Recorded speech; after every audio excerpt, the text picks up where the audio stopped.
কেউ তো আমার বার্থডে ড্রেসটাকে দেখো, এটা হচ্ছে আমার বার্থডে গিফট, তাই আমি পরে আসি। হ্যাঁ, কোনো জিনিস এত সুন্দর কিভাবে হতে পারে? I mean look at my dress.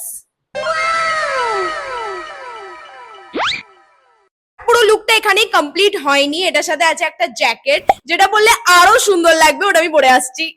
এইটা হচ্ছে জ্যাকেটটা, এই ট্যাগটাই তো খোলা হয়নি। বাইগান। Oh my god! খোল রে বাবা। মেকআপ হয়ে গেছে কমপ্লিট, ইয়াররিং ডান, একটা হাতে রিং পরবো আর এবার চশমাটা লাগাতে হবে। Let's go.